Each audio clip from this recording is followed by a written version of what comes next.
வருகை தந்திருக்கும் பெரியவர்களே, நண்பர்களே, ஆலிம் பெருந்தகைகளே,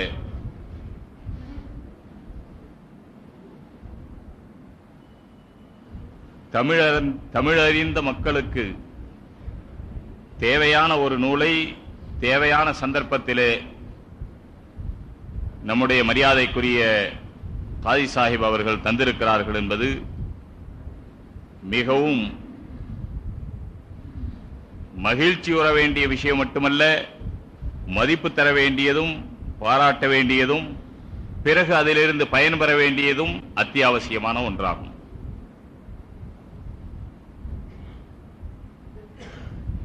இதை அடுத்து என்ன சொல்ல வேண்டும் என்பது எனக்கு இதுவரை புரியவில்லை. ஏனென்றால் இந்த நூல் யாருக்காவது மறுப்பாக இருக்கிறது என்று சொன்னால் நான் அவர்களை பற்றி பேச விரும்பவில்லை.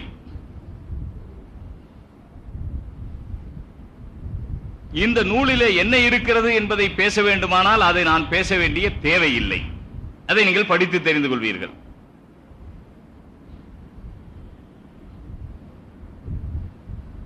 ஆனாலும் காதி சாஹிப் அவர்களுடைய அன்பான ஆணைக்கிணங்க இங்கே நான் ஆஜராகி இருக்கிறேன் என்பதுதான் எனக்கு படுகிறது. இல்லை என்று சொன்னால்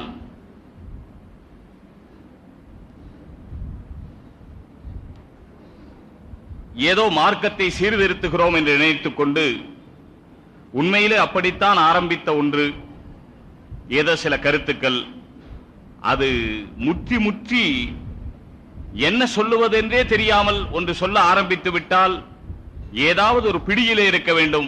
ஒரு பிடியிலே இல்லாத மனிதன் எதையாவது சொல்லுவதானால் சொல்லிக்கொண்டே இருக்கலாம்.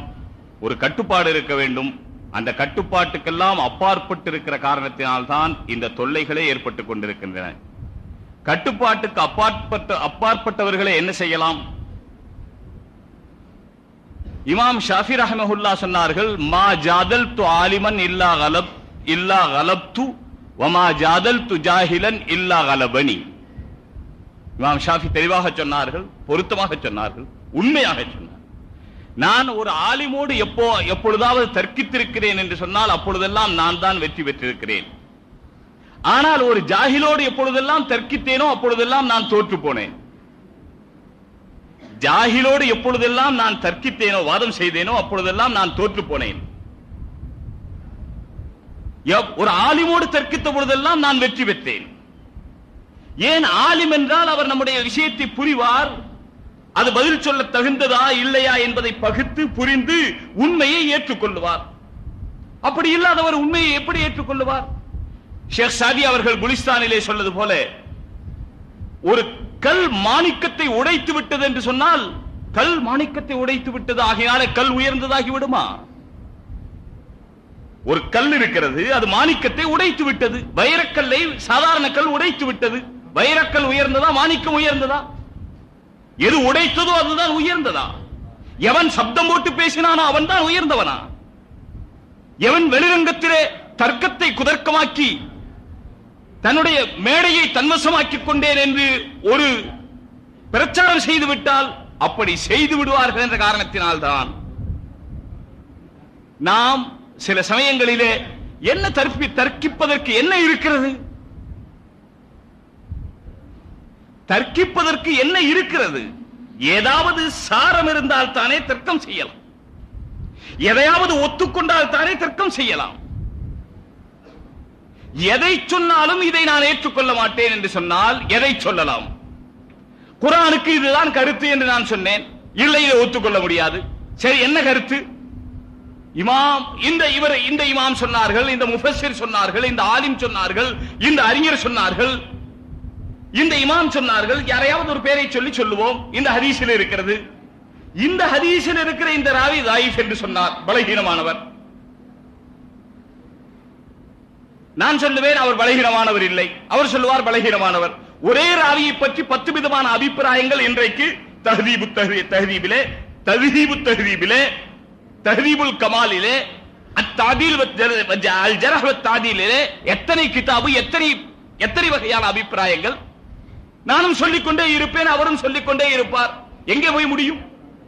எதையாவது ஒன்றை ஏற்றுக்கொண்டால் தானே செய்யலாம் சகோதரர்களே. எதையும் ஏற்காதவர்களுக்கு என்ன செய்யலாம்?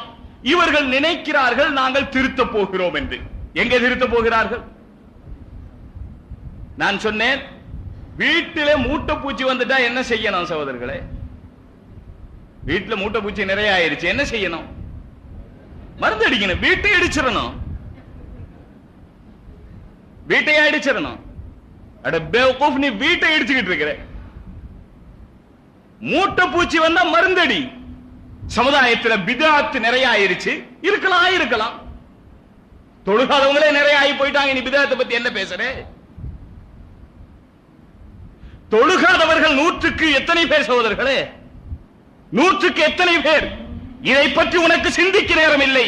சிந்திக்க நேரம் இருக்கிறது என்றால் நீ நெஞ்சிலே கை கட்டுவதை காண்பிப்பதற்காக, விரலை அசைப்பதை காண்பிப்பதற்காக தொழுக வருகிறவன் நீ. நீ இன்னைக்குதான் தொழுகவே வர்றார், அதுவும் இந்த நோக்கத்திலே. இன்று தொழுகாதவர்களை பற்றி சிந்தனையை விட்டுவிட்டு மார்க்கத்திற்கு முரணான இந்த காரியங்களை, வீட்டையே இடித்தாற் போல் இருக்கிறது. இவர்களிடத்திலே போய் என்ன பேசுவது? எனக்கு யாவும் வருது, 2 பைத்தியாரம் பேசிக்கிட்டானா, இந்த கையில என்ன இருக்குதுன்னு கேட்டானா ஒரு பைத்தியாரன். பைத்தியாரம் சொன்னானா யானை.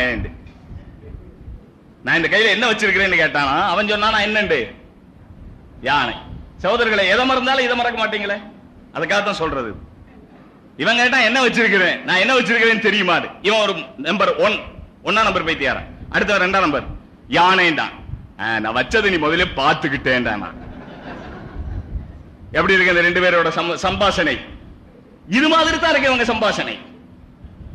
இதே மாதிரி சகோதரர்களே, குர்ஆனுக்கு தஃப்சீர் செய்யறதும், ஹதீஸுக்கு விளக்கம் கொடுக்கிறதும், என்ன விளக்கம், அதுல என்ன சேர்த்துக்கணும்? விளக்கத்துல என்ன சேர்த்தா என்ன ஆகுங்க? நீங்களே ஆக்கிக்கீங்க. சோதரர்களே, அவர்களுடைய விளக்கம் ஒரே அது மாதிரி இது மாதிரி இது. முல்லா நஸ்ருத்தீன் ஒருத்தன் போய் கேட்டான், ஒரு வாரமா ஒரே கண்ணு வலிங்க முல்லா, என்ன செய்யணும்? அடே என்ன செய்யணும், எனக்கு இப்படித்தான் ஒரு வாரமா பல்லு வலிச்சுக்கிட்டு இருந்துச்சு, புடுங்கிட்டேன்டா. எனக்கு ஒரு வாரமா பல்லு வலிச்சுக்கிட்டு இருந்துச்சு, உனக்கு கண்ணு வலிச்சானே, இதுக்குதான் பேர் கியாஸ். அது மாதிரி இதையும் செய்யறது. அவங்க முன்னோர்கள் செய்த மாதிரியே நீயும் செய்ய பாக்குறியா? அட, முன்னோர்கள் பல்லுக்கு செய்த வைத்தியத்தை நீ கண்ணுக்கு செஞ்சா என்ன ஆகும்? முல்லா நல்லா சொன்னாரு, நல்லா தான் சொன்னாரு முல்லா நஸ்ருத்தீன் பழமொழி. எனக்கு ஒரு வாரமா பல்லு வலிச்சிச்சு, நான் என்ன பண்ணேன்? பல்ல புடுங்கிட்டேன். நீ என்ன செய்? கண்ணு வலிக்குது, நீ செய்து. அமானியர் சொன்னது இந்த மாதிரி சமயங்கள்ல எனக்கு அடிக்கடி ஆகும் வரும். ஒரு ராஜா ஒரு ஷேഖ கூப்பிட்டாரா, எங்க வீட்டுக்கு சாப்பிட வாங்க. ஆனா ராஜா ஷேഖ கூப்பிடும் போது மரியாதையா கூப்பிட்டார், ரொம்ப பணிவா கூப்பிட்டார். எங்க வீட்டுல இருக்கிற நம்ம தர்பார்ல அவர் சொன்னார், நம்ம தர்பார்ல இருக்கிற நம்ம வீட்டுல இருக்கிற கூழோ கஞ்சியோ வந்து சாப்பிடுங்க. அவர் கூப்பிடும் போது கூழோ கஞ்சியோ வந்து சாப்பிடுங்க ராஜா கூப்பிட்டார். ராஜா வீட்டுல கூடும் கஞ்சியமா இருக்கும் சகோதரர்களே, ராஜா வீட்டுல கூடும் கஞ்சியமா இருக்கும். அங்க வச்சிருந்த வகைகள் இருக்கே, சுப்ஹானல்லாஹ் சொல்லி முடியாது. நம்ம சகோதரர் ஒருத்தர் நம்மள சாப்பாட்டுக்கு கூப்பிட்டார் ஒரு தடவை போயிருக்கும் போது. அப்ப சாப்பிடுறதுக்கு நேரம் இல்லை, நாங்க அவசரமா ஊருக்கு போறோம், இருக்கிற 1-2 நேரம் 2 பேர் விருந்து சொல்லிட்டாங்கன்னு சொன்னோம். அப்ப சொன்னார், அசருக்கு பிறகு ஒரு டீயாவது குடிச்சிட்டு போங்க. நாங்க சொன்னா அதுக்கு வர்றதுக்கு நேரம் இல்லை. அப்ப சொன்னார், மஸ்ஜிதுக்கு பக்கத்திலேயே அந்த மக்தப் இருக்கு, அதுல கொண்டு வந்து டீ வச்சிடறோம், அங்க சாப்பிட்டுங்க. சரின்னு சொல்லிட்டு டீ தானே அங்க போய் சாப்பிட்டுக்கோம். அசருக்கு பிறகு அங்க போய் பார்த்தா சுப்ஹானல்லாஹ், இன்னைக்கு வரைக்கும் என்னால மறக்க முடியல, ஒரு ஸ்வீட் கடையில என்னென்ன இருக்குமோ, காரம் இனிப்பு வகை என்னென்ன ஒரு ஸ்வீட் கடையில இருக்குமோ அத்தனை இருந்துச்சு. ஒன்னொன்னு கூட சாப்பிட முடியாத ஒரு ஆள் அவ்வளவு வச்சிருந்தார். ஒரு சாதாரண நபரை இவ்வளவு செய்ய முடியுமான ராஜா எவ்வளவு செய்திருப்பார்? எதுக்கு சொல்றேன்? அது மாதிரி பார்த்து இவங்களும் செய்யறாங்களே. அதுக்கு அமானியர் சொன்னாங்க, ராஜா சொன்னார் கூழோ கஞ்சியோ வந்து குடிச்சிட்டு போங்க. இவர் போய் பார்த்தாரு, பார்த்தா எக்கச்சக்கமானது வச்சிருக்குது சாப்பாட்டுல. இவர் சாப்பிட்டு முடிச்சிட்டு வந்துட்டார். வந்த பிறகு ஒரு நாள் இவர் யோசிச்சார், நம்ம ராஜாவுக்கு சாப்பாட்டுக்கு சொல்லலாம், ஏதோ மிஸ்கின் சாப்பாடு. போனாரு, சாப்பாட்டுக்கு சொன்னார். சொல்லும் போது யோசிச்சாரு, என்ன சொல்றது? ராஜா நமக்கு சொல்லும் போது என்ன சொன்னாரு? சும்மா சொல்லுங்க, என்ன சொன்னாரு? கூட. நம்ம என்ன சொல்றது? அதை விட கீழே சொல்லணும். ஏன்னா நம்மகிட்ட இருக்கிறது அதை விட மோசம். அமானியர் சொன்னது அப்படி சொன்னா நீங்க தப்பா கூட நம்ம வீட்டுல இருக்கிற பியோ மூத்திரமா சாப்பிட்டு போகணும். ஏன்னா அதை விட கீழே இறங்கி சொல்றது என்ன சொல்றது? சகோதரர்களே, இது போன்ற கியாஸ், அவங்க சொன்ன மாதிரி நான் செய்யறேன், அவங்க செய்த மாதிரி நான் செய்யறேன், நீ யார் அவர்கள் செய்கிற மாதிரி. சகோதரர்களே, ஏதாவது ஒன்று வேண்டுமானால் ஒரு பிடிப்பு வேண்டும். யார் பேச்சாவது கேட்க வேண்டும். யாருடைய பேச்சையும் கேட்காதவர்களுக்கு எதை சொல்லி விளங்க வைப்பது? யாருடைய பேச்சையும் கேட்காதவர்களுக்கு எதை சொல்லி விளங்க வைப்பது? இமாம் சொன்னார்கள், அதுவும் ஒத்துக்கொள்ள மாட்டேன். இமாம் புகாரி சொன்னார்கள், அதுவும் ஒத்துக்கொள்ள மாட்டேன். சரி, இமாம் அபூ ஹனீஃபா ஒத்துக்கொள்ள மாட்டேன், இமாம் ஷாஃபி ஒத்துக்கொள்ள மாட்டேன், ஹஜ்ரத் உமர் ஒத்துக்கொள்ள மாட்டேன். பின்ன யார் சொன்னா ஒத்துக்க போற? ரசூலுல்லாஹி ஸல்லல்லாஹு அலைஹி சொன்னது ஒத்துக்க போறோம். ரசூலுல்லாஹி ஸல்லல்லாஹு அலைஹி வஸல்லம் சொன்னது ஒன்றுக்கொன்று நேரம் காலம் சந்தர்ப்பங்களை அனுசரித்து வித்தியாசமாக இருக்கிறது. சாதாரணமாக ஹதீஸை படித்தவர்கள், படிக்காதவர்களுக்கு தெரியாத ஹதீஸுடைய கிதாப் சிஹாசித்தாவை எடுத்து பார்த்தால் தெரியும். இது போன்ற அதற்கு அடுத்து இருக்கிற கிதாபுகளை எடுத்து பார்த்தால் தெரியும். ஒவ்வொரு விஷயங்களிலும் எத்தனை பெரிய வித்தியாசமுள்ள ரிவாயத்துகள் வந்திருக்கிறது என்று தெரியும். அந்த ரிவாயத்துகளை எப்படி ஒன்று சேர்ப்பது? அந்த ரிவாயத்துகள் ஒவ்வொன்றின்படி அமல் செய்ய வேண்டுமானால் எப்படி அமல் செய்ய முடியும்? செய்யவே முடியாது. எந்த மனிதனாலும் செய்ய முடியாது. எனவே ரிவாயத்துகளை ஒன்று சேர்ப்பதற்கு அதை யார் ரிவாயத்தை கேட்டார்களோ அவர்களுடைய கருத்துக்களை பார்க்க வேண்டும். நேரடியாக ரிவாயத்தை பார்த்து அமல் செய்தால், சகோதரர்களே, நேரடியாக ரிவாயத்தை பார்த்து அமல் செய்தால் ரசூலுல்லாஹி ஸல்லல்லாஹு அலைஹி சொன்னார்கள், இதா அதைத்துமுல் காயித ஃபலா தஸ்தக்பிலுல் கிப்லத வலா தஸ்தத்பிருஹா பல் ஷர்ரிகு வகர்ரிபு ஷர்ரிகு அவ் கர்ரிபு. நீங்கள் பைத்துல் ஹலாவிற்கு கக்கூசிற்கு செல்வீர்களேயானால் கிப்லாவை முன்னோக்கி உட்காராதீர்கள், முதுகு பக்கமாகவும் கிப்லாவை காட்டி உட்காராதீர்கள். முதுகும் பார்க்க கூடாது, பின்பக்கமும் கிப்லாவை முன்னோக்க கூடாது, முன்பக்கமும் கிப்லாவை முன்னோக்க கூடாது. பின்ன எப்படி உட்காரணும்?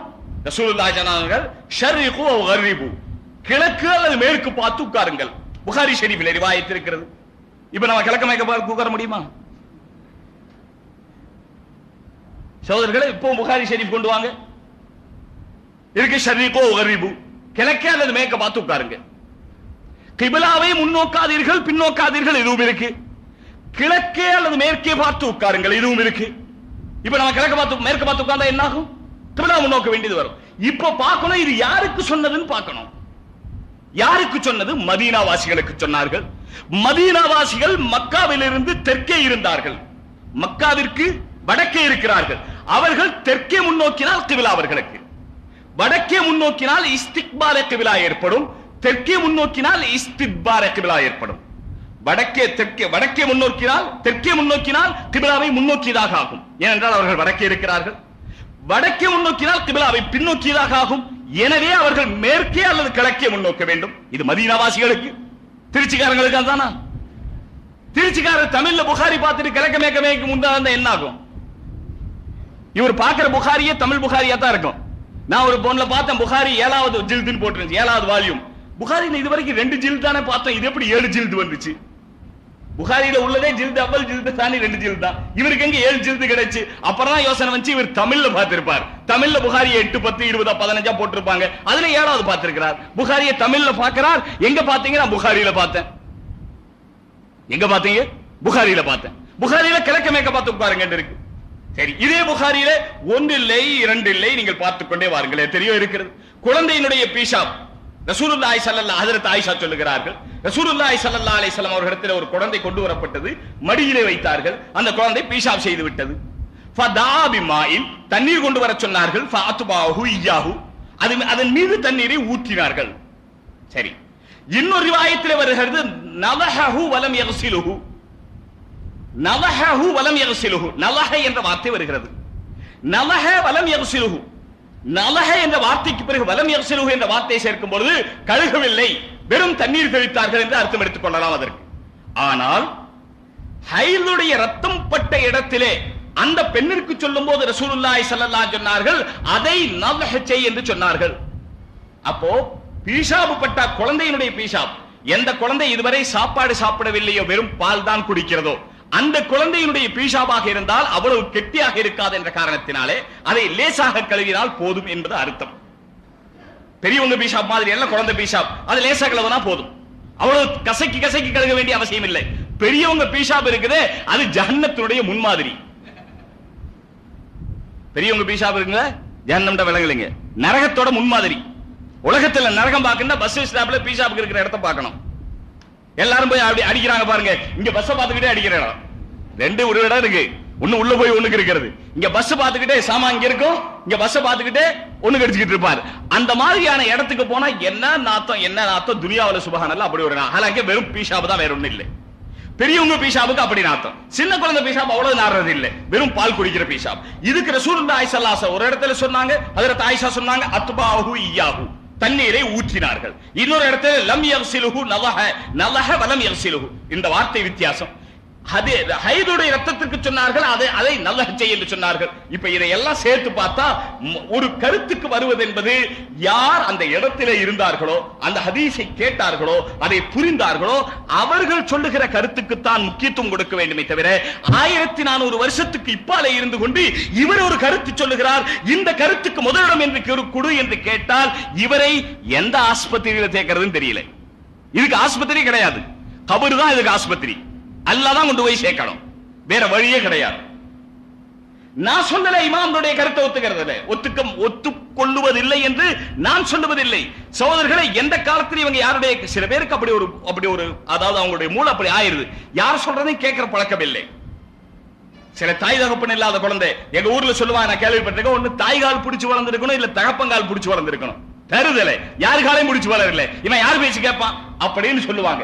அது மாதிரி ஒண்ணு யாருடைய பேச்சையாவது கேட்கணும், ஒண்ணு முன்னாள் உங்க பேச்ச கேட்கணும், இமாமுடைய பேச்ச கேட்கணும், முஹத்தீஸினுடைய பேச்ச கேட்கணும், முஃபஸ்ஸிரினுடைய பேச்ச கேட்கணும், தாபியீனுடைய பேச்சு கேட்கணும், தபை தாபியீனுடைய பேச்சு கேட்கணும், அதுக்கு முன்னால இருந்து இமாமுடைய பேச்சு கேட்கணும், சஹாபாக்குடைய பேச்சு கேட்கணும். யார் பேச்சும் கேட்கல, உன் பேச்சு மட்டும் எல்லாரும் கேட்கணுமோ? நீ யார் பேச்சும் கேட்கல. சகோதரர்களே, இது நான் சொல்லல, அதாவது இதே கிதாபிலே வரும்பொழுது பார்த்துக் கொண்டு வந்தேன். 2 நேர தொழுகையை சேர்த்து தொழுகலாமா? ஜம பைன ஸலாத்தை, 2 நேர தொழுகையை சேர்த்து தொழுகலாமா? இது நிறைய ஹதீஸ்களில் வந்திருக்கிறது. ரசூலுல்லாஹி ஸல்லல்லாஹு அலைஹி வஸல்லம் 2 நேர தொழுகையை சேர்த்து தொழுதார்கள், ஹதீஸிலே வந்திருக்கிறது.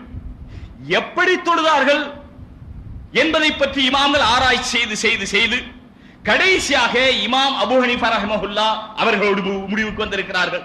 இமாம் ஷாஃபி ரஹ்மஹுல்லாஹ் அவர்களோடு முடிவுக்கு வந்திருக்கிறார்கள். இமாம் மாலிக், இமாம் அஹ்மத் இப்னு ஹம்பல் அவர்கள் ஒரு முடிவுக்கு வந்திருக்கிறார்கள். இந்த முடிவை எல்லாம் வைத்து பிறகு பின்னால் உள்ளவர்கள் அதை அமல் செய்து கொண்டிருக்கிறார்கள். இமாம் ஷாஃபி ரஹ்மஹுல்லாஹ் சொல்லுகிறார்கள், பிரயாணத்தில் ஆயிருந்தால் தொழுகலாம். பிரயாணத்தில் இருந்தால் 2 நேர தொழுகை, ஏனென்றால் பிரயாணத்திலே தனித்தனி நேரத்தில் தொழுக முடியாது. அதனால துஹரையும் அஸரையும் சேர்த்து சபஅன் ஃபி துஹரி வல் அஸர், லுஹர் அஸர் சேர்த்து 8 ரக்காத், சமானியன் 8 ரக்காத், மக்ரிபையும் இஷாவையும் சேர்த்து 7 ரக்காத் அப்படி தொழுகலாம். சஃபர்ல ஊர்ல இருக்கும்போது எப்பவும் தொழுக முடியாது.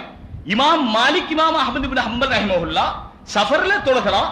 ஊரில் இருக்கும்போது கூட ஏதாவது பயம், வெளியே போக முடியாத பயங்கரமான விரோதிகள் இருக்கிறார்கள், பயங்கரமான நிலை, அப்படி ஏதோ தொழுக முடியாத நிலை வந்துருச்சு, அல்லது கடுமையான மழை, தனித்தனியா தொழுக முடியாத, தனித்தனி நேரத்தில் தொழுக முடியாத நிலை, அப்படி வந்துவிட்டால் ஹவுஃப் அல்லது மத்தர ஏதாவது இருந்தால் தொழுகலாம் என்று இமாம் அஹ்மத் இப்னு ஹம்பல் ரஹ்மஹுல்லாஹ் தெளிவாக சொல்லி இருக்கிறார்கள். இமாம் மாலிக் ரஹ்மஹுல்லாஹ்வுடைய ஒரு சொல்லும் இருக்கிறது.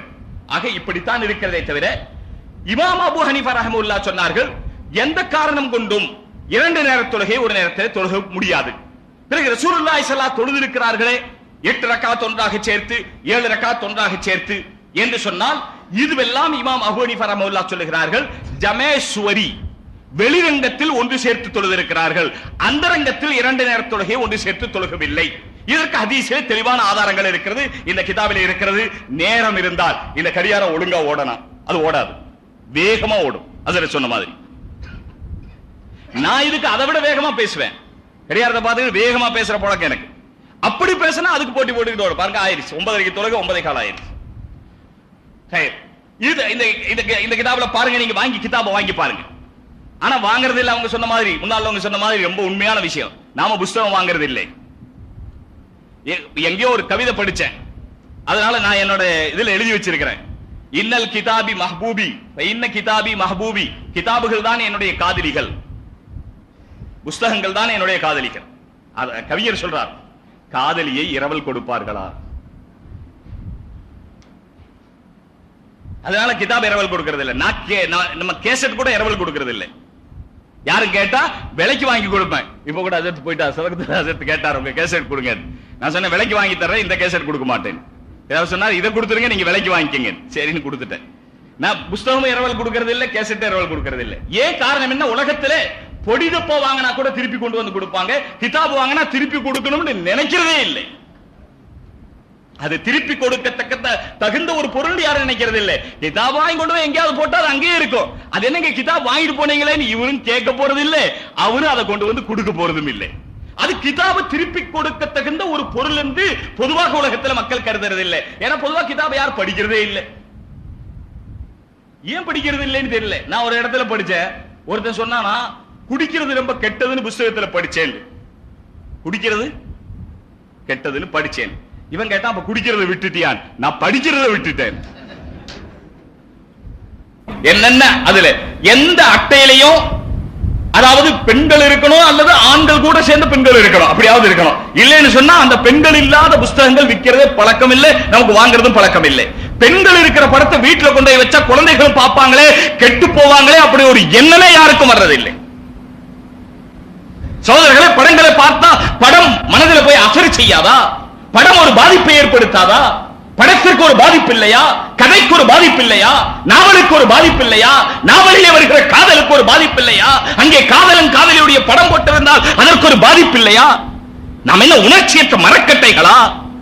சகோதரர்களே, நாம் என்ன உணர்ச்சியற்ற மரக்கட்டைகளா? நம்முடைய குழந்தைகள் அதை படித்து விட்டு, சகோதரர்களே, இன்றைக்கு நான் பார்க்கிறேன் 3 வயது பையன், அவன் செய்கிற செயல் எல்லாம் அப்படியே என்ன பார்க்கிறானோ அதனுடைய பிரதிபலிப்பு. அவன் நடக்கிற நடப்பு அன்னைக்கு ஒரு 5 வருஷத்துக்கு முன்னால பையன்கள் அப்படி பார்க்கல, இன்றைக்கு இருக்கிற பையன் அப்படி பார்க்கிறோம். அவனுடைய நடையும் அவனுடைய பேச்சும் அவனுடைய பாணியும் அத்தனையும் அவன் காணுகிற காட்சிகளுடைய பிரதிபலிப்பாக பையனை உருவாக்குகிறான் இல்லை, உருவாக்குகிறீர்கள் நீங்கள். தாய் தந்தைகள் தான், நீங்கள் தான் உங்களுடைய குழந்தைகளை மஜூசிகளாக ஆக்குகிறீர்கள், நசராணிகளாக ஆக்குகிறீர்கள், யூதர்களாக ஆக்குகிறீர்கள், கிறிஸ்தவர்களாக ஆக்குகிறீர்கள். குழந்தைகள் தாங்களாக ஆக்குவதில்லை. கியாமத்திலே அல்லாஹ் உங்களை கேட்காமல் விட மாட்டான். சகோதரர்களே, இந்த புஸ்தகங்கள் எல்லாம், இந்த புஸ்தகத்தில் எழுதியிருப்பவைகள் எல்லாம் நான் சொல்ல வந்தேன். அதாவது 2 நேர தொழுகையை தொழுகக்கூடாது, சேர்த்து தொழுகக்கூடாது என்று இமாம் அபூ ஹனீஃபா சொன்னார்கள். காரணம் சொன்னார்கள், ரசூலுல்லாஹ் தொழுதிருக்கிறார்களே என்றால் ஜமே சுவரி, வெளிரங்கத்திலே ஒன்று சேர்த்து தொழுதார்கள். எப்படி வெளிரங்கத்திலே? அதாவது துஹரை அதனுடைய கடைசி நேரத்திலே தொழுவது, அஸ்ரை அதனுடைய முதல் நேரத்திலே தொழுவது. ஏதாவது பிரயாணம், அவசரம், போய்கொண்டே இருக்கிறோம், அவசரமாக பல தடவைகளில் அப்படி சந்தர்ப்பம் வந்திருக்கிறது, போய்கொண்டே இருக்கிறோம், லோஹர் இறங்கி தொழுவிட்டு பிறகு பஸ் ஏறி போகணும் அல்லது நம்ம வாகனம் ஏறி போகணுமானா நேரமாகும். ஆகையால பிரயாணம் தொடர்ந்து போய்கிட்டே இருக்கிறோம். அசர் 4 மணிக்கு வக்து வருது உதாரணமா, 3:45 இறங்குறோம், 3:45 இறங்கி அசர் லோஹர் தொழுகிறோம். 4 மணிக்கு அசர் வருது, அப்பவே அசரையும் தொழுகிறோம். 3:45 இறங்கி லோஹர் தொழுதோம், தொழுது ஒரு 5 நிமிஷத்துல அசர் வக்து வந்துருச்சு, அசர் தொழுதோம். லோஹர் அசரை சேர்த்து தொழுதுமா இல்லையா? இதுதான் ரசூலுல்லாஹி ஸல்லல்லாஹு அலைஹி வஸல்லம் இப்படித்தான் சேர்த்து தொழுதார்கள். இரண்டையும் அசருடைய நேரத்திலே சேர்த்து லுஹருடைய நேரத்திலே சேர்த்து தொழுதார்கள் என்பது இல்லை என்று இமாம் அபூ ஹனீஃபா சொல்லுகிறார்கள். மக்ரிபையும் இஷாவையும் சேர்த்து தொழுதார்கள். மக்ரிபை அதனுடைய கடைசி நேரத்திலே, இஷாவை அதனுடைய முதல் நேரத்திலே, அப்படித்தான் சேர்த்து தொழுதார்களே தவிர இரண்டையும் ஒரே நேரத்திலே தொழுதார்கள் என்பது கிடையாது. அப்படி ஏனென்றால் குர்ஆனிலே அல்லாஹ் தஆலா சொல்லும் பொழுது இன்ன ஸலாத்த கானத் அலல் முஃமினீன கிதாபம் மௌகூதா, தொழுகை மூமின்களின் மீது நேரம் குறிக்கப்பட்ட கடமை என்று அல்லாஹ் சொல்லி இருக்கிறான். கிதாபம் மௌகூதா, கடமை என்று அல்லாஹ் சொல்லி நிறுத்த, நேரம் குறிக்கப்பட்ட கடமை, அந்த நேரத்தில் தான் தொழுக வேண்டும். அந்த நேரத்தை அல்லாஹ் குறித்த நேரத்தை மாற்றி நம்முடைய ஒரு பிரயாணத்தின் காரணமாக மாற்றக்கூடாது. ரசூலுல்லாஹி ஸல்லல்லாஹு அலைஹி வஸல்லம் மாற்றி இருந்தால் மாற்றலாம், ஆனால் ரசூலுல்லாஹி ஸல்லல்லாஹு அலைஹி வஸல்லம் சேர்த்து தொழுதார்கள் என்பதற்கு அர்த்தம் அபூ தாவூத் போன்ற கிதாபுகளிலே சஹாபாக்களுடைய ரிவாயத் இருக்கிறது. இதே கிதாபிலே இருக்கிறது. 383வது பக்கத்திலே நீங்கள் எடுத்து பாருங்கள், இதே புத்தகத்திலே இருக்கிறது.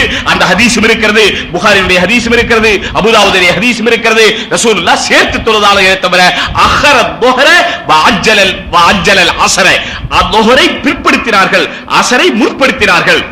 துஹரை அதனுடைய கடைசி நேரத்திலே தொழுதார்கள், அஸ்ரை அதனுடைய முதல் நேரத்திலே தொழுதார்கள், மக்ரிபை அதனுடைய கடைசி நேரத்திலே தொழுதார்கள், இஷாவை அதனுடைய முதல் நேரத்திலே தொழுதார்கள். சரி, இது ஒரு பிரச்சனை. இமாம் அபூ ஹனீஃபா படி சொல்லுகிறார்கள், இமாம் ஷாஃபி படி சொல்லுகிறார்கள். இப்ப ஷாஃபி மதுஹப்காரங்க சேர்த்து தொழுகிறாங்க, ஜம்மத் செய்து இப்போ தொழுகிறாங்க. ஹனஃபிகாரர்கள் எப்பவுமே தொழுக மாட்டாங்க, எப்பவுமே தொழுக மாட்டாங்க. ஹம்பலி மதுஹபா இருந்தாலோ அல்லது மாலிகி மதுஹபா இருந்தாலோ சொந்த ஊரில் இருந்தா கூட ஹவுஃப் அல்லது மத்தர் பயம் அல்லது மழை இது போன்ற காரணங்கள், அதாவது வானத்திலிருந்து வருகிற காரணங்கள், தங்களுடைய சொந்த காரணங்கள் அல்ல, அல்லாஹ்வுடைய புறத்திலிருந்து வந்த காரணங்கள் இருந்தால் சேர்த்து தொழுவார்கள். இதெல்லாம் ஹதீஸ்ல இருக்கு, நடைமுறையில இருக்கு. யாரும் இப்ப ஷாஃபிகாரங்க போய் ஹனஃபிகாரர்களை நீங்க ஏன் சேர்த்து தொழுகிறது இல்லைன்னு அவங்க சட்டை பிடிச்சு அடுத்ததாக நம்ம பார்த்ததில்லை. எந்த ஹனஃபியும் போய் ஷாஃபிய அது எப்படி நீங்க சேர்த்து தொழுகலாம், நீங்க சேர்த்து தொழுக கூடாதுன்னு சண்டைக்கு போனதாக இல்லை. ஒரே இடத்துல ஷாஃபி ஹனஃபி இருப்பாங்க, அவங்க சேர்த்து தொழுவாங்க, இவங்க சேர்த்து தொழுக மாட்டாங்க. அது அவங்க மதுஹப், இது இவங்க மதுஹப். அவங்க பாருங்க, ஹனஃபிகாரங்க யாரும் சொல்லல ஷாஃபி மதுஹப்ல ஆதாரம் இல்லைன்னு, ஷாஃபி மதுஹப்காரர்கள் யாரும் சொல்லல மாலிகி மதுஹப்ல ஆதாரம் இல்லைன்னு. எல்லா மதுஹப்காரர்களுக்கும் ஆதாரம் இருக்கு. ஆனால் எங்களுடைய ஆதாரம் அதை விட உறுதியாக இருக்கிறது அப்படின்னா நம்புறமே தவிர அந்த மதுஹப்ல ஆதாரம் இல்லைன்னு நம்ம சொல்லலை. ஆகையினால் இப்போ இவர்களிடத்துல ஒரு கேள்வி, தொழுகை 2 தொழுகை சேர்த்து தொழுகலாமா அப்படின்னு கேட்டா புகாரியில் இருக்கு. இமாம் புகாரி முன்கூட்டி தொழுவது, அதாவது முன்கூட்டி தொழுகிறது சொன்னா ظஹர் அஸ்ரை சேர்த்து தொழுகிறதை ஏற்றுக்கொள்கிறார்கள். பாபு தாஹீர் ظஹரி இலல் அஸ்ர், அது இமாம் புகாரி ஏற்றுக்கொள்கிறார்கள். ஏன்னா சில பேரே கெட்டு போச்சுங்க, சில பேரே கெட்டு போச்சு. எப்படி உதாரணமா சொல்றதா இருந்தா இப்போ பயங்கரம்ங்கிற வார்த்தை உபயோகிக்கிறதுக்கே பயமா இருக்கு. ஏன்னா பயங்கரம் சொன்னாலே அந்த பையனு பேசிக்கிறாங்க வாலி பசங்க, அது மாதிரி சூப்பர்ங்கிற வார்த்தை இந்த காலத்துல அதை பேசுறதே யார் பேசுறாங்க, ரொம்ப சூப்பரா இருக்கு. இதெல்லாம் ரொம்ப நாகரிகமான வார்த்தையா போச்சு. இதே போல சில வார்த்தை கெட்டு போச்சுங்க. எத்தனையோ வார்த்தை நான் சொன்னா உங்களுக்கு எப்படி தெரியும் கேட்பீங்க, இது வேற சிக்கல். அந்த மாதிரி சில வார்த்தை இதே மாதிரி நான் மஸ்ஜிதா இருந்தா கூட நீங்க விளங்கிறதுக்காக சொல்றேன். காதல்ங்கிற வார்த்தை ரொம்ப கெட்டு போச்சு. காதலுக்கு அர்த்தம் என்னன்னு சொன்னா தூய்மையான அன்பு, கலப்பற்ற அன்புன்னு அர்த்தம், அவ்வளவுதான். வேற ஒரு அர்த்தமே கிடையாது தமிழ்ல. தமிழ்ல ஆண் பெண் மேல வைக்கிறது இறை காதல் சொல்லலையா? ரசூலுல்லாஹ்வின் மீது எனக்கு காதல், அவுலியாக்களுக்கு அல்லாஹ்வின் மீது காதல், காதல்ங்கிற வார்த்தையில ஒரு தப்புமே இல்ல. ஆனா இன்னைக்கு நான் திருப்பி சொன்னா அஜர்த் ஒரு மாதிரி போல இருக்குன்னு சொல்லுவீங்க. சில அஜர்த்மாருக்கு பேர் வச்சிருக்காங்க ஒரு செக்ஸ் அஜர்த். ஏன்னா சில விஷயம் செக்ஸ் சொல்ல வேண்டியது வருது பயம் இல்ல, அப்ப அதனால அவர் செக்ஸ் அஜர்த் தான். அதனால நமக்கு சொல்லும் போதே பயமா இருக்குது. நீங்க அந்த மாதிரி இந்த பேரை சொல்லி இந்த அஜர்த் நமக்கு பேர் வச்சுதான். இது அவங்க தப்லீக் அஜர்த்னு சொன்னா தப்பு இல்லை, இந்த அஜர்த்னு சொன்னா தப்பா போயிடும். அதனால சொல்லவே இந்த வார்த்தையே தப்பாயி போச்சு இந்த காலத்துல. அதே போல இன்னைக்கு சும்மா பயான்ல கூட பாருங்க, நீங்க நல்ல 5 நேரம் விடாம தொழுங்க, ரமலான் நோன்பு போயிங்க, தானம் தர்மம் செய்யுங்க, உங்களுக்கு நஜாத்து கிடைக்கும் கூட சொல்ல முடியாம போச்சு. அந்த வார்த்தையை தப்பா போச்சு. இப்போ அந்த வார்த்தையை உபயோகிச்சாலே அங்க கவனம் போகுது. அந்த வார்த்தையினுடைய கருத்தை தப்பா போச்சு. அல்லாஹ் தஆலா பாதுகாக்கணும், அந்த வார்த்தையும் பாதுகாக்கணும், அந்த வார்த்தைக்குரியவர்களையும் பாதுகாக்கணும், என்னை உங்களை பாதுகாக்கணும். இவர் கேள்வி கேட்கிறவரே கேட்கிறார் பாருங்க, என்ன கேட்கிறார்? முக்கியமான வேலையின் காரணமாக, என்ன வேலைன்னு சொல்லல, ஐயம் அவருக்கு முக்கியமான வேலையின் காரணமாக சொந்த ஊரிலேயே ஜம்மு தொழுவதற்கு மார்க்கத்தில் அனுமதி உண்டா? தமிழ்நாட்டில் இருந்து ஒருத்தர் கேள்வி கேட்டிருக்கார். அவர் கேட்கிறதே பிரயாணத்தின் காரணமா அல்லது ஆபத்தை சமாவி அல்லாஹ்வுடைய புறத்திலிருந்து வந்த அதாவது பயம் மழை அப்படின்லாம் கேட்கல. முக்கியமான வேலை, முக்கியமான வேலைன்னா கடையில ரூபாய் எண்ணிக்கிட்டு இருப்பார், இருப்பு கட்டணும். கடையில ரூபாய் எண்ணிக்கிட்டு இருப்பார், இருப்பு கட்டணும். இல்ல சரக்கெல்லாம் லோடு ஏத்தணும். ஏதோ முக்கியமான வேலையை சேரும் இல்ல, எல்லா வேலையும் சேருமே. சரி, பதில் கேளுங்க, தெளிவு. அனுமதி உண்டு, ஜம்மு செய்யறதுக்கு அனுமதி உண்டு. நபி அவர்கள் மதீனாவில் தங்கி இருந்த போது எவ்வித காரணமும் இன்றி எவ்வித லொஹரையும் அசரையும் சேர்த்து 8 ரக்காத்தும் மகரிபையும் இஷாவையும் சேர்த்து 7 ரக்காத்தும் தொழுதிருக்கிறார்கள் என்ற நபி சொல்லை புகாரி, நசை, அகமது போன்ற நூல்களில் காண முடிகிறது. இந்த எவ்வித காரணமும் இன்றிங்கிற அங்க எதுவுமே இல்லை. எவ்வித காரணமும் இன்றி, அதாவது காரணம் அங்கு சொல்லப்படலையே தவிர எவ்வித காரணமும் இன்றிங்கிற வார்த்தை ஹதீஸ்ல இல்லை. இவர் சேர்த்துக்கிட்டார். சரி போட், அதுக்கு பின்னால சொல்ற விஷயம் தான் கவனிக்கணும். அனஸ் இப்னு மாலிக் ரலியல்லாஹு தஆலா அன்ஹு அவர்கள், எந்த அனஸ் இப்னு மாலிக், எந்த அனஸ் இப்னு மாலிக்ங்க? அனஸ் இப்னு மாலிக் ரலியல்லாஹு தஆலா அன்ஹு சஹாபி. ரசூலுல்லாஹி ஸல்லல்லாஹு அலைஹி வஸல்லம் அவர்கள் கூடவே இருந்தார்கள். 10 வருஷம் ரசூலுல்லாஹ் உடனே அடுகடை படுகடையா இருந்தாங்க. ரசூலுல்லாஹ்வுக்கு ஹிதமத் செய்துகிட்டு இருந்ததே அவங்கதான். ரசூலுல்லாஹ்வை இரவிலையும் பார்த்தார்கள், பகலையும் பார்த்தார்கள். ரசூலுல்லாஹ்வுக்கு தஹஜ்ஜுத ஒதுச்சியை தண்ணி கொடுக்கிறதே அவங்கதான். மிஸ்வாக் குச்சி எடுத்து கொடுக்கிறதே அவங்கதான். திருச்சியில இருந்து யாரும் போய் எடுத்து கொடுக்கல, ரசூலுல்லாஹ் உடனே இருந்தாங்க. பிறகு பத்ர் யுத்தத்தில் ரசூலுல்லாஹி ஸல்லல்லாஹு அலைஹி வஸல்லம் என்ன செய்தாங்கன்னு சொல்றது அதுல தனக்கு சொல்றாங்க. இப்படி எல்லாம் ரசூலுல்லாஹ் உடனே கடைசி வரைக்கும் இருந்த ஹஜ்ரத் அனஸ் இப்னு மாலிக் சொல்லுகிறார்கள், அப்போது குளிர்காலமாக இருந்தது என்று விளக்கம் தந்தாலும், யார் தந்தாலும், யாருங்க, அனஸ் இப்னு மாலிக் தந்தாலும் அதை அவரது விளக்கமாகவே கொள்ள முடிகிறது. அது அவரோட விளக்கம், நம்ம அதை ஒத்துக்கணுங்கிற அவசியம் இல்லை. அதனால தாங்கள் குறிப்பிட்டபடி முக்கிய வேலையின் காரணமா சொந்த ஊரில் லுஹர் அஸ்ரி மக்ரிப் இஷாவை ஜம்மு செய்து தொழ அனுமதி இருப்பதை அறியலாம். எங்கிருந்து? அனஸ் இப்னு மாலிக் சொல்றதை கேட்கல. லுஹர் அஸ்ரி அனஸ் இப்னு மாலிக் சொன்ன விளக்கத்தை அது அவர் விளக்கம். சரி, அதுக்கு பின்னால சொல்றது யாரு விளக்கம்? எந்த காரணம் இல்லாமல் தொழுகலாம்னு சொல்றீங்களே, இது யாருடைய விளக்கம்னு கேட்கிறேன். யார் காதுல விழுகுதோ அவங்க எல்லாம் பதில் எப்ப வேணுமானாலும் சொல்லட்டும். அனஸ் இப்னு மாலிக்குடைய விளக்கத்தை அவருடைய விளக்கமாக கொள்ளலாம்னு நீங்க தூக்கி எறிஞ்சா, எந்த காரணமும் இல்லாம தொழுகலாம்னு இதிலிருந்து விளங்குறீங்களே, இந்த விளக்கத்தை யாருடைய விளக்கமாக கொள்றது? ஏன் அதுல என்ன சேர்க்க கூடாதா? இந்த விளக்கத்துல என்ன சேர்க்க கூடாதா? நான் சொல்லுவேன், அது மல்லூர் விளக்கம் ரொம்ப நல்லது. சேலத்துக்கு பக்கத்தில் இருக்கு மல்லூர்.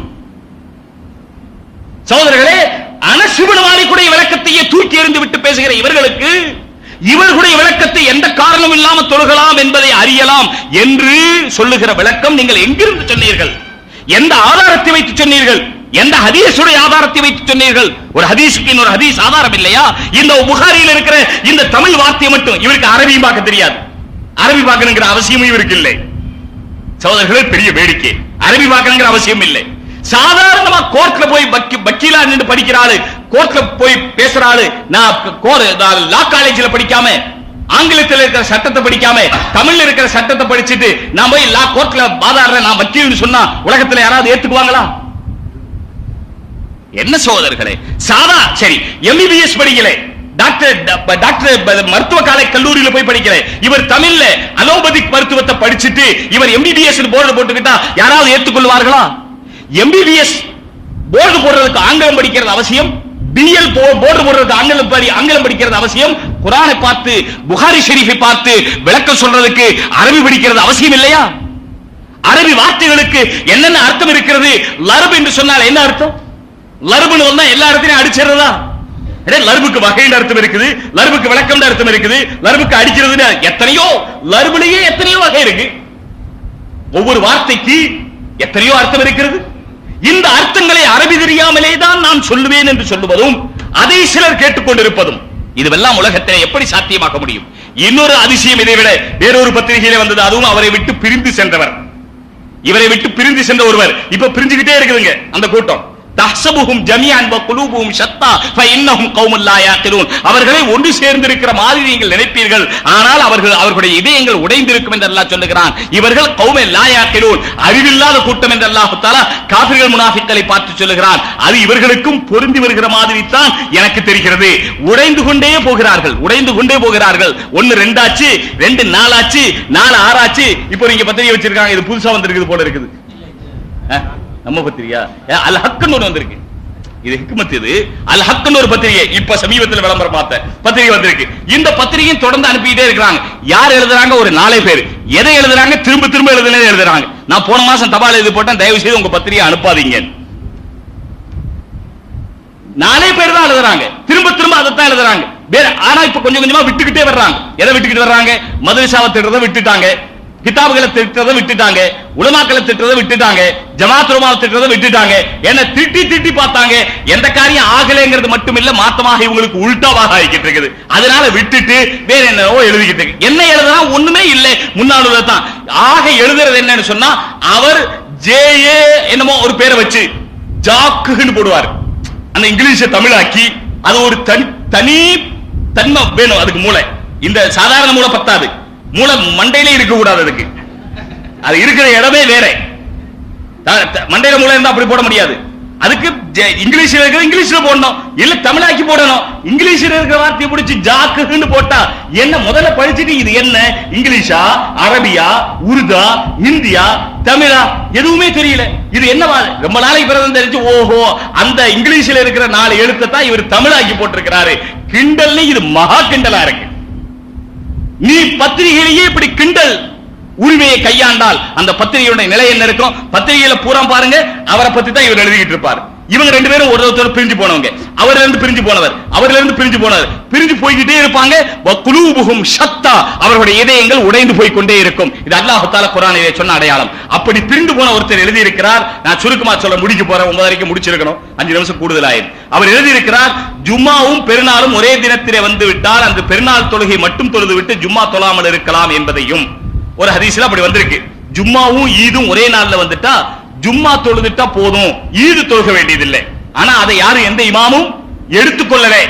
ஹம்பலி மதஹ்பில் இருக்குமா இருக்கும், ஆனால் நம்ம நாட்டில் இல்லாதனால அது பழக்கத்தே இல்லை. ஜும்மாவும் ஈதும் கவனிக்கிறேன் நீங்க, ஜும்மாவும் ஈதும் ஒரே நாள்ல வந்துட்டால் ஜும்மா மட்டும் தொழுதா போதும், ஈது தொழுக வேண்டியதில்லைன்னு ஒரு ஹதீஸ்ல வந்திருக்கு. இப்படி ஹதீஸ்ல இருக்கிறதுனால ஈதுடைய தொழுகையை எந்த நேரத்தில் தொழுகலான்னு சொன்னால், ஈதுடைய தொழுகையை ஜும்மா தொழுகையை ரெண்டும் ஒரே நாள்ல வந்துட்டால் இஷ்ராக் நேரத்தில் ஜும்மா தொழுகலான்னு இந்த ஹதீஸ்ல தெரியுதாம். அதனால் பெருநாள் தொழுகையினுடைய நேரமும் இஷ்ராக் தொழுகையினுடைய நேரத்திலிருந்து ஆரம்பமாகிறது. இஷ்ராக் எப்ப தொழுகிறதுங்க? சூரியன் ஒரு பனமர உயரத்தில் வந்தது இங்கே இருக்கு. ஒரு ஈட்டியின் உயரத்துக்கு வரும்போதே பெருநாள் தொழுகையை தொழலாம் என்பதிலிருந்து ஜும்மாவையும் அப்போது இருந்தே தொழலாம். ஜும்மா எப்ப தொழுகலாம்? பெருநாளையும் அப்ப தொழுகலாம், ஜும்மாவையும் அப்ப தொழுகலாம். இஷ்ராக் தொழுகை நேரத்திலிருந்து சூரியன் ஒரு ஈட்டி உயரத்துக்கு வந்த உடனேயே அப்பவே ஜும்மாவும் தொழுகலாம், ஈதும் தொழுகலாம். உன் தொழுகம் நல்ல நேரத்தில் தொழுதா கபூலாக போறது இல்லை, எப்போ தொழுதுட்டு போ. அதனாலதான் துஆவை கேட்கறது இல்லை, கேட்டா கபூலாக போறது இல்லை. இது எந்த கேட்டுக்கிட்டு துஆ ஏன் கேட்கறது இல்லைன்னா, கேட்டாலும் கபூலாக போறது இல்லை. நீ வந்ததே தொழுக வரல, விரல ஆட்டுறத காமிக்கிறதுக்கு தான் வந்தான். இது பார்த்து பார்த்து பழக்கமா போன இடத்துல வர்றதே இல்லை. ஏன்னா எல்லாம் பார்த்துட்டாங்க, பார்க்கற வரைக்கும் தான் வர்றது, எல்லாம் பார்த்துட்டாங்க, இப்ப வர்றது இல்லை. அதனால தொழுகாம வர்றது. இந்த தொப்பி பிரச்சனை பேசினாங்க, தொப்பி போடுங்க போடாம இருங்க, இது ஒரு பெரிய சாதனையா? இது தொப்பி போடுறதும் போடாம இருக்கிறதும் நம்ம ஃபிக்ஹ் கிதாபிலே எழுதி இருக்குது. ஒருத்தருக்கு அல்லாஹ்வுடைய பயம் இவ்வளவு அதிகமாயிருச்சு, அல்லாஹ்வுக்கு முன்னால நான் தொப்பி போட்டு நிக்கிறதான்னு தொப்பி கழட்டிட்டு தொழுதா தாராளமா தொழுகு கூடும். யார் சொன்னா தொழுகு தொப்பி போட்டு தொழுகிறது ஃபர்து என்று? தொப்பி போட்டு தொழுகிறது ஃபர்து இல்ல, சட்டை போட்டு தொழுகிறது ஃபர்து இல்ல, பனியன் போட்டு தொழுகிறது ஃபர்து இல்ல, பைஜாமா போட்டு தொழுகிறது ஃபர்து இல்ல, லுங்கி கட்டி தொழுகிறது ஃபர்து இல்ல. தொப்புல இருந்து முழங்கால் வரைக்கும் மறைச்சிருக்கணும் ஹனஃபி ஷாஃபி மذஹபிலே. இமாம் மாலிக் ரஹ்மத்துல்லாஹி மذஹபிலே முன் துவாரமும் பின் துவாரமும் மறைச்சிருக்கணும். விறகு வெட்ட மாதிரி கோமணம் கட்டிக்கிட்டு வந்தா போதும். இப்ப நீங்க தான் எந்த மذஹப வேணாலும் எடுத்துக்கிறீங்களே, அது உங்க மذஹபு. எந்த மذஹப எடுத்துக்கிட்டாலும் அது உங்க மذஹபு. அதனால நீங்க ஒரு ஆராய்ச்சி பண்ணி இமாம் மாலிக் மாதிரி கோமணம் கட்டிக்கிட்டு வந்தாலும் மாலிக் மذஹபில கூடும் தான் செய்யுங்களா. யார் வேண்டாம்னு சொன்ன? இது ஒரு சாதனையா? இதுக்கு ஒரு பேச்சா? இதுக்கு ஒரு ஆதாரமா?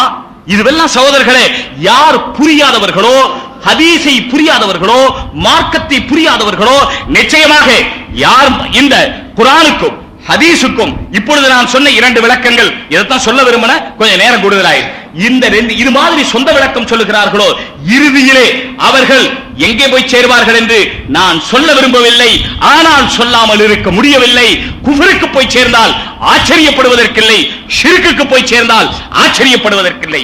அவர்கள் போய் ஹதீஸை மறுப்பார்கள், இமாம் புகாரியை மறுப்பார்கள், புகாரி ஷரீஃபை மறுப்பார்கள். அஹ்ல ஹதீஸ் என்று சொன்னவர்கள் எத்தனையோ பேர் இமாம் புகாரியினுடைய புகாரி ஷரீஃபை இதுவெல்லாம் இவர்கள் இட்டுக்கட்டியது என்று சொல்லாமல் இருந்ததில்லை. இதே போல இவர்களும் நாளைக்கு சொல்லலாம். அல்லாஹ் சொல்ல வைத்து விடுகிறான். எப்பொழுது நீ குர்ஆனை அவமதித்தாயோ, எப்பொழுது ஹதீஸை நீ அவமதித்தாயோ, நீ உன்னுடைய இஷ்டத்திற்கு அனஸ் இப்னு மாலிக்குடைய விளக்கத்தையே அது அவருடைய விளக்கமாக கொள்ளலாம் என்று நீ எழுதியிருந்தால் உனக்கு என்ன ஒரு நெஞ்சு துணிவு இருக்கும்? அனஸ் இப்னு மாலிக் உங்கள் வீட்டு ஆளா அல்லது இந்த காலத்தினுடைய ஆளா? அல்லாஹ்வே குர்ஆனிலே அவர்களை பற்றி சொல்லவில்லையா? முஹம்மதுர் ரசூலுல்லாஹ் வல்லதீன மாஹு அஷித்தாஉ அலல் குஃபார் ரஹமாஉ பைனஹும் தராஹும் ருக்கான் சுஜ்ஜதன் யப்தூன ஃபضلا மின் அல்லாஹ்.